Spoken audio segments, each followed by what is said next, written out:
Halo temanku semua, hari ini aku ingin berbagi sesuatu yang mungkin juga sedang kamu rasakan. Sebuah perjalanan yang tidak penuh sorakan, tidak penuh tepuk tangan, bahkan kadang terasa sepi. Aku menyebutnya perjalanan melangkah tanpa kepastian. Setiap hari aku mencoba, menulis artikel di blog, membuat konten di YouTube, membagikannya ke media sosial. Aku berharap ada yang membaca, ada yang menonton, ada yang merasakan apa yang aku bagikan. Tapi kenyataannya, seringkali hasilnya nihil. Angka nol di statistik blog, view kecil di YouTube, hampir tidak ada yang melihat. Di momen itu, aku merasa seperti seorang penyair yang berteriak di tepi jurang. Suaranya hilang ditelan angin, tidak ada yang membalas. Dan aku pun bertanya ke diriku, apa semua ini sia-sia? Keraguan itu seperti bayangan. Kemanapun aku melangkah, ia selalu mengikutiku.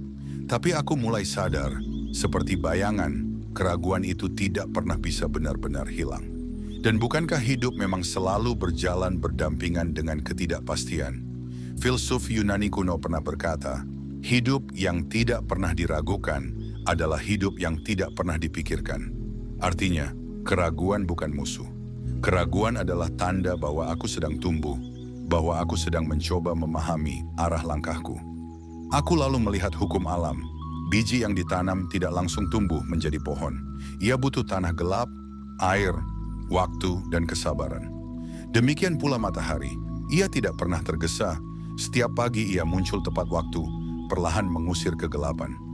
Dari sana aku belajar, kalau alam saja punya ritmenya sendiri, kenapa aku ingin memaksa perjalanan ini jadi instan?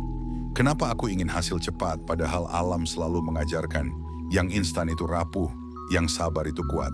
Aku pernah gagal berkali-kali, dan kegagalan itu menyakitkan. Tapi jika dipikirkan lagi, kegagalan adalah guru yang paling jujur. Kegagalan tidak pernah menipu, ia tidak pernah berkata manis.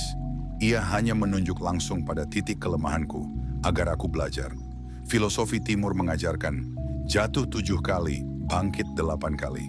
Artinya, ukuran kekuatan bukan seberapa banyak aku jatuh, tapi seberapa banyak aku memilih bangkit.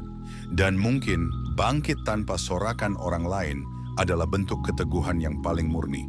Aku tidak tahu apa yang menunggu di depan. Mungkin keberhasilan, mungkin kegagalan lagi. Tapi yang aku tahu, jika aku berhenti sekarang, maka perjalanan ini benar-benar berakhir. Sedangkan jika aku tetap berjalan, sekecil apapun langkahnya, masih ada kemungkinan aku akan menemukan cahaya. Inilah filosofi sederhana. Kita tidak bisa mengendalikan hasil, tapi kita bisa mengendalikan usaha. Dan usaha itu tidak pernah benar-benar sia-sia, karena setiap langkah selalu meninggalkan jejak. Aku dulu mengira sukses adalah angka, uang, pengakuan. Tapi sekarang aku mulai belajar, sukses adalah keberanian untuk tetap berdiri di saat dunia berkata aku tidak bisa. Seorang bijak pernah berkata, orang yang berjalan tanpa kepastian, tapi tetap maju, sedang menulis sejarahnya sendiri. Dan aku ingin menjadi orang itu. Hari ini, aku ingin berjanji pada diriku sendiri. Aku janji tidak akan berhenti. Aku janji akan tetap menulis, tetap membuat konten, tetap melangkah, meski tanpa kepastian di depan sana. Aku tahu perjalanan ini sepi. Aku tahu banyak orang yang tidak percaya. Tapi aku percaya pada satu hukum alam. Malam selalu diikuti oleh pagi. Gelap tidak pernah bertahan selamanya.